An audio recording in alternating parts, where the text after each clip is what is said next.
واحة الشعر.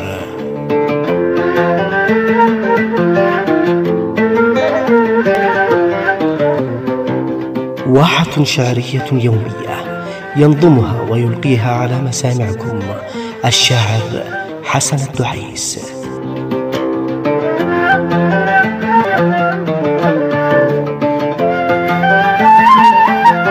مع تحيات خالد ناجي الفقيه. مستمعين الكرام، أهلا وسهلا بكم إلى حلقة اليوم.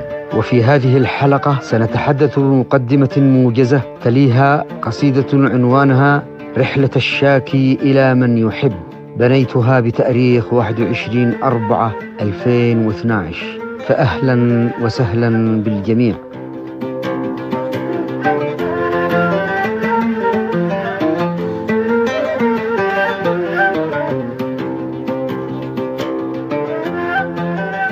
بسم الله الرحمن الرحيم، والصلاة والسلام على أشرف المرسلين سيدنا محمد الصادق الأمين. لا أعرف من أين أبدأ، وهنالك الكثير من النواحي التي أثر فينا بها محمد صلى الله عليه وسلم. إنه رجل لن يتكرر، أثر فينا من جميع النواحي، في عباداتنا والتعامل مع جميع الناس، بل علمنا عليه الصلاة والسلام كيفية التعامل مع الحيوانات والرفق بها والتعامل مع الكفار، أعاذنا الله تعالى من الكفر به.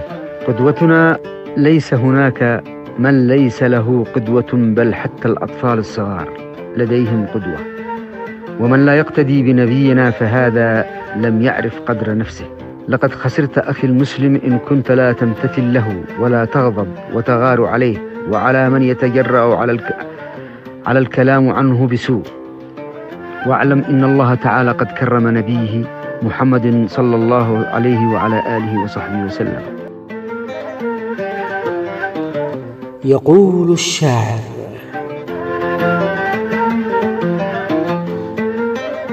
شديت رحلي إيمانا بهجرته،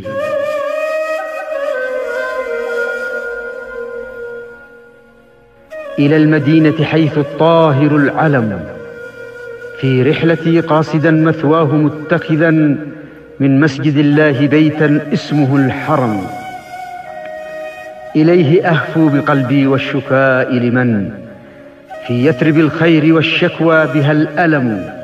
يا سيدي جئت من صنعاء باكية، عيناي والناس فيها كلهم ندم، صوابهم قد أضاع الوصفتين معا، أرقة القلب ثم اللين والحكم، لكن إيمانهم بالله متصل بالحب فيك وفي أفكارهم سقم. الكبر والقمر والدنيا وزخرفها، والحب في الذات والإصرار إن عزموا، وغفلة أسس الأحزاب مبدأها، لا الشعب بالعز أو بالعدل من حكموا.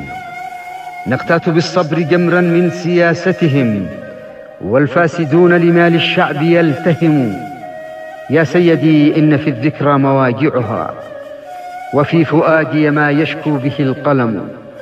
شكواي إني من أحفاد من عرفوا بالأوس والخزرج الأنصار ما ظلموا، على يديك استقاموا بالإخاء وما إلا لنصرك طاعوا الله واعتصموا. واليوم ها نحن عفوك سيدي بلدت عقولنا، حيث أن اليوم نختصم، نسعى إلى الشر إفلاسا بحكمتنا، والكيد في ساحة الأحزاب يحتدم. شر البلية في الأحزاب قادتها، وفي السياسة كم عاثوا فأنقسموا. والشعب يا خير خلق الله في جلد أضناه والأرض هانوها وما خدموا، كأنهم في سبات الكهف نحسبهم، أو شبه نيرون في روما إذ انتقموا. يا سيدي يا رسول الله معذرة، ما قلت عنا غدا يا سيدي عدم، لا حكمة من خضم التيه تخرجنا من مأزق الشر، ولا قاداتنا فهموا بأن قولك بعد الله متبع، والله يا سيدي فينا هو الحكم.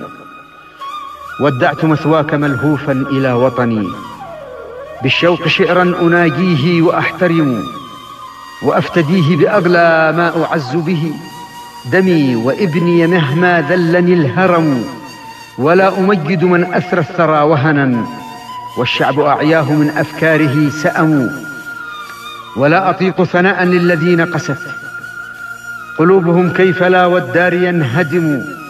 أفقت من سكرة الإعلام يا وطني ثم ارتميت على أحضانه العلم، قبلته أنت لي رمزا أمجده والشعب حولك يا خفاق يلتحم، بوحدة أنت تسمو في أعنتها وحكمة جيلها بالعلم يستلم، لتنتهي نشوة الإدمان في جدل كيد السياسة فيها الشؤم والعقم، سباعه نهش مال الشعب ضارية داء الفساد بها لا شك والورم، يوما ستنزاح هاهات الدجى ولنا غد مشع بنور الله يبتسم.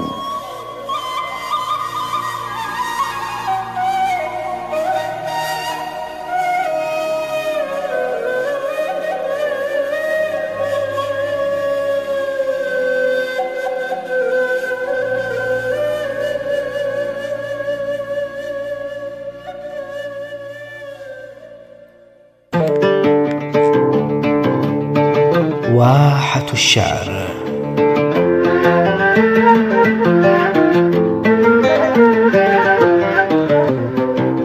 واحة شعرية يومية ينظمها ويلقيها على مسامعكم الشاعر حسن الدعيس.